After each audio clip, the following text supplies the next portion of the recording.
Hello, I'm Gil Zilkha. Welcome to my channel. This video is taken from my larger video discussing the major symphonies, which is a follow-up to my previous video on the major symphonies. This one is covering the second grouping of symphonies. And if you enjoy this, I hope you'll take time to look at that larger video. Just know that you can click through it. It's divided into chapters to check out whichever symphony you're interested in. So I hope you enjoy it. Now let's talk about Schumann.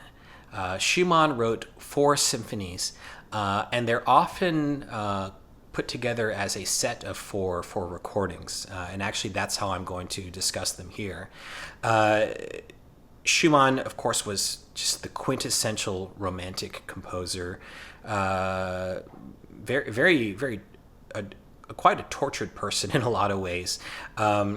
And his 4 symphonies, the first one is the Spring Symphony, and as the title would suggest, it's very exuberant and joyful. The second is a little bit more of a serious work, a little bit more pathos to it, especially that beautiful, long, slow movement. The third is the Rhenish. That has more energy. It's a kind of a heroic work. It was inspired by a trip he took to the Rhineland. And then the fourth, which is arguably the most popular, it's probably the most dramatic of the 4. It comes across almost more like a Beethoven symphony. My top choice for the Schumann symphonies is the set from Leonard Bernstein with the Vienna Philharmonic, recorded in the mid-'80s. And the thing you get with Bernstein is you get the full romanticism.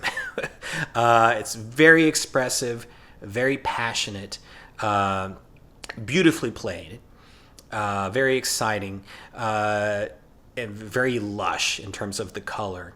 But I think the most important thing is that he sets a tone for each work, and really each movement within each work that fits the mood that Schumann was going for. And that's a very important thing in Schumann. They say that when he was young, he would get on the piano and he would play a melody that in his mind sounded like a particular friend. And he was so exact about it that people could hear it and they'd be like, "Ah! That's Friedrich, you nailed it." So Schumann was a very good musical painter, a musical descriptor. Shameless plug, I have a video singing the Dichterliebe, which is Schumann's fabulous song cycle. And I remember from singing that each song, again, strikes a different mood. And as an interpreter, you always want to be sensitive to that and put yourself into his shoes, what he was thinking. And this cycle from Bernstein, you really get that with each symphony. So that's my top choice. I do want to recommend also this famous version from Wolfgang Sawallisch and the Staatskapelle Dresden. This was recorded in 1972, very good sound quality. And with Sawallisch, there is a real sense of rhythmic vitality. It's a little bit swifter, a little bit more transparent, beautifully played. And that's what I would say for this cycle is if you want to hear the beauty of the writing, it really comes across strongly here. So it's really a good complement to the Bernstein in that way. And like I said, it's probably the most famous cycle of Schumann symphonies out there. And then finally, I want to recommend a single version of the 4th, very famous version from Wilhelm Furtwängler and the Berlin Philharmonic, 1953. One of the most universally praised Furtwängler recordings, very well recorded and very well interpreted. The legend is that he didn't like recording. He found the whole thing kind of stifling. And he kind of got sick of being meddled with, so he just told them, "I'm just going to do this whole thing in one take, and you can take it or leave it."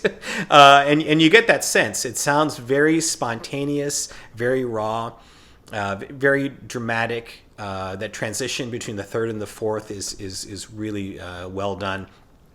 And the second movement, Romanza, the slow movement, is just gorgeous.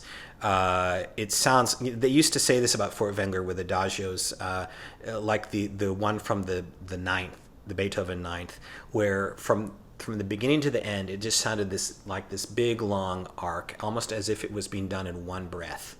And that's definitely what you hear in this Schumann fourth. Thanks for watching. I hope you enjoyed this video. And if you did, I hope you'll also take time to click the like and subscribe buttons. And with that, I want to wish you all a great day and happy listening.